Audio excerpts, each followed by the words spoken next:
아침입니다. 하나님과 말씀과 오늘 다시 시작. 안녕하세요. 김배강 목사입니다. 오늘 아침 함께 묵상할 말씀은 마가복음 9에서 11장까지 말씀입니다. 중심 구절은 11장 12에서 14절입니다. 이튿날 그들이 베다니에서 나왔을 때에 예수께서 시장하신지라 멀리서 잎사귀 있는 한 무화과 나무를 보시고 혹 그 나무에 무엇이 있을까요 가셨더니 가서 보신즉 잎사귀에 아무것도 없더라. 이는 무화과의 때가 아님이라. 예수께서 나무에게 말씀하여 이르시되 이제부터 영원토록 사람이 내게서 열매를 따먹지 못하리라 하시니 제자들이 이를 듣더라. 아멘. 9장은 베드로의 신앙 고백이 있은 지 엿새 후 베드로와 야고보와 요한이 지켜보는 가운데 예수님께서 영광스럽게 변형되신 사건이 기록되어져 있습니다. 변형된 예수님께서는 모세와 엘리야와 함께 이야기를 나누시며 하늘에서는 이는 내 사랑하는 아들이니 너희는 그 말을 들으라 라는 하나님의 음성이 들립니다. 제자들이 이러한 상황에 압도되어 두려워합니다. 그리고 모세와 엘리야는 사라지고 예수님과 제자들만이 남습니다. 이 사건은 8장 31절에서 예수님의 고난에 대한 선언으로 말미암아 고민과 의심에 쌓여 있었을 제자들에게 예수님을 메시아로서 확신하는 새로운 계기가 되었을 것입니다. 특별히 구약의 대표주자인 모세와 엘리야의 현현은 예수님께서 모든 율법과 예언을 완성하러 오신 분임을 우리에게 말해주는 중요한 의미를 갖는다고 할 수 있습니다.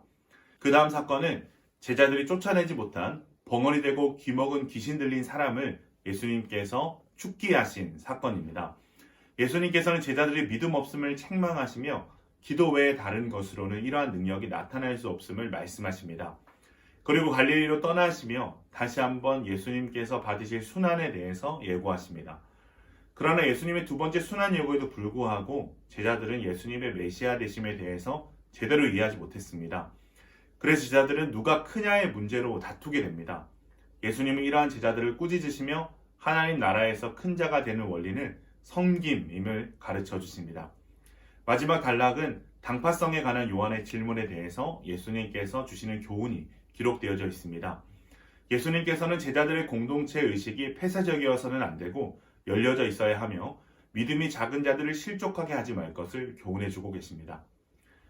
마가복음 9장까지가 예수님의 갈릴리 사역을 기록했다면 10장부터의 기사는 유대의 수도 예루살렘을 향해 신속하게 움직이는 모습을 보여주고 있습니다. 10장은 예수님께서 예루살렘으로 가시는 도중에 유대와 베레아에서 하신 6가지 사건을 기록합니다. 이 사건들은 그 당시에 유대인들이 가지고 있었던 그릇된 통념에 대해서 예수님께서 바로 잡아주시는 사건들이라 말할 수 있습니다. 첫 번째는 이혼에 대한 가르침입니다. 바리새인들은 모세의 이혼 증서 규정에 따라서 아내를 쉽게 내어버릴 수 있는 통념을 가지고 예수님께 질문합니다. 그러나 예수님께서는 하나님이 짝지어 주신 것을 사람이 나눌 수 없다는 대원칙을 세워주십니다. 두 번째는 어린아이를 축복하시는 예수님의 이야기입니다. 사람들이 어린아이들을 예수께 데리고 오자 제자들이 귀찮게 여기고 막았는데 예수님께서는 어린아이를 사랑하사 안수하시고 축복해 주시면서 하나님의 나라가 이런 자들의 것임을 말씀하십니다. 세 번째는 영생을 원하는 부자와 예수님의 이야기입니다. 예수님께서 길에 나가셨을 때 한 사람이 달려와 어떻게 하면 영생을 얻을 수 있을지에 대한 질문을 합니다. 그 부자는 아주 신실하게 율법을 지키며 살아왔기 때문에 당연히 자신의 영생을 얻을 자격이 있다고 생각한 것 같습니다. 그러나 가진 재물을 가난한 자들에게 팔아 나눠주고 예수님을 따르라는 말씀에 그는 근심하며 예수님을 떠나게 되면서 부자가 하나님의 나라에 들어가기가 어려움을 교훈해주고 계십니다. 네 번째는 예수님의 세 번째 순환 예고입니다. 예수님께서는 예루살렘으로 올라가는 길에 다시금 인자의 고난과 부활을 예언하셨습니다. 다섯 번째는 천국의 지혜의 문제에 대한 예수님의 가르치심입니다.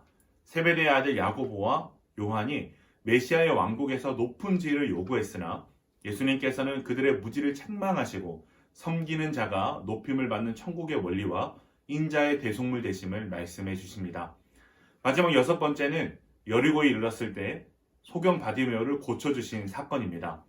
많은 사람들 속에서 눈먼 거지 바디메오가 예수님의 도움을 부르짖어 요청하신 것에 대해서 예수님께서는 그의 믿음을 칭찬하시며 그를 치유하시고 구원해 주십니다.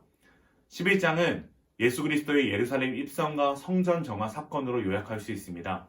예수님께서는 먼저 구약시대의 스가랴 선지자의 예언대로 나귀를 타시고 사람들의 환호와 찬송 속에 예루살렘에 입성하십니다. 둘째 날 예수님께서 성전을 둘러보시다가 시장하셨는데 거기서 잎은 풍성하나 열매를 맺지 않은 무화과를 보시고 저주하십니다. 그리고 성전의 이방인의 뜰에 장사하는 자들로 가득한 모습을 보시며 만민이 기도하는 집의 본질을 훼손한 성전을 향해 분노하시며 정화하십니다. 셋째 날 아침에는 저주받은 무화과 나무가 말라 죽은 사건이 기록되어 있고 마지막으로 예수님의 행하신 일의 권위에 합당함을 두고 유대인 종교 지도자들과의 논쟁 사건을 기록하고 있습니다. 여기서 잘 이해되지 않는 사건이 있다면 예수님께서 무화과 나무를 저주하신 사건일 것입니다. 사실 예수님께서 무화과 나무에 열매 없음을 보시고 화를 내셔서 저주하셨다고 하기에는 여러 가지 의문점들이 있습니다. 먼저 시기적으로 무화과 나무가 열매를 맺을 계절이 아니었다는 점과 행여나 시기가 그렇다고 해서 예수님께서 무화과 나무를 저주할 만큼 감정 조절이 안 되시는 분이 아니시라는 점입니다. 우리는 여기서 11장에서 무화과 나무 이야기가 등장하는 구조적 위치를 통해 이 사건이 의미하는 바를 생각해 봐야 합니다. 무화과 나무를 저주하시고 무화과 나무가 마르는 시간 사이에 위치한 사건은 바로 예수님께서 성전의 장사치들을 몰아내시고 성전을 깨끗하게 하신 사건입니다. 그렇게 사실 무화과 나무는 외식적 형식적 종교 행위에 의존하여 부패한 유대 종교와 강도의 소굴로 바뀐 성전을 상징합니다. 그렇게 예수님께서 무화과 나무를 향해 영원토록 열매 맺지 못할 것이라고 저주한 까닭은 이제 곧 성전은 파괴될 것이며 율법의 시대는 끝이 나고 믿음으로만 구원을 얻는 복음의 시대가 시작된다는 것을 강조하시기 위해 연출하신 사건으로 해석할 수 있습니다. 오늘 말씀을 통해 우리가 얻을 수 있는 교훈은 무엇일까요? 저는 오늘 말씀이 너희의 성전은 온전한가? 라는 질문을 던지고 있는 것만 같습니다. 유대인의 삶을 지배하는 두 가지 기둥이 있다면 율법과 성전이었습니다. 율법은 유대의 삶의 가치체계의 근간이었고 성전은 유대인들에게 하나님의 임재를 상징하는 장소요, 하나님을 만나는 중요한 장소였습니다. 즉 성전은 유대인들의 삶의 중심이자 신앙의 중심이었으며 더 나아가 만민이 기도하는 집이었습니다. 이사야 56장 7절을 보면 내가 곧 그들을 나의 성산으로 인도하여 기도하는 내 집에서 그들을 기쁘게 할 것이며 그들의 번제와 희생을 나의 제단에서 기꺼이 받게 되리니 이는 내 집은 만민이 기도하는 집이라 일컬음이 될 것임이라 라는 말씀이 나옵니다. 그런데 그 성전이 당시 종교 지도자들의 이익 추구의 장소로 전락해버렸습니다. 장사치들로 가득한 이방인의 뜰은 더 이상 이방인들이 들어와 기도할 수 없는 곳이 되어버렸습니다. 즉 본질은 완전히 사라진 채 사람들의 종교적, 물질적 욕망을 채워주는 외식하는 곳이 되어버린 것입니다.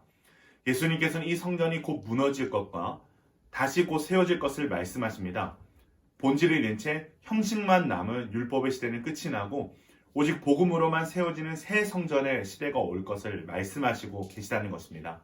사랑하는 기쁨 가정 여러분, 이제 성전은 눈에 보이는 건물이 아닌 우리의 몸, 즉 우리의 삶이 되었습니다.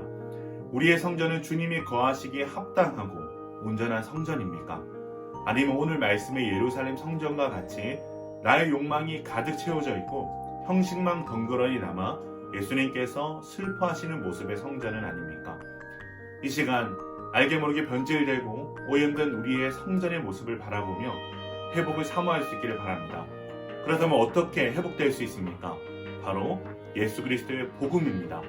예수님이 찾아오시면 변질된 우리의 옛 성전은 무너지고 새로운 성전으로 거듭날 수 있는 것입니다. 오늘 하루 부끄러운 우리의 성전을 새롭게 하실 예수 그리스도께 기도로 나아갈 수 있기를 바랍니다. 그래서 다시금 우리를 찾아오사 새롭게 하시는 회복의 역사를 경험하게 되는 저와 여러분 되시길 주님의 이름으로 축원합니다.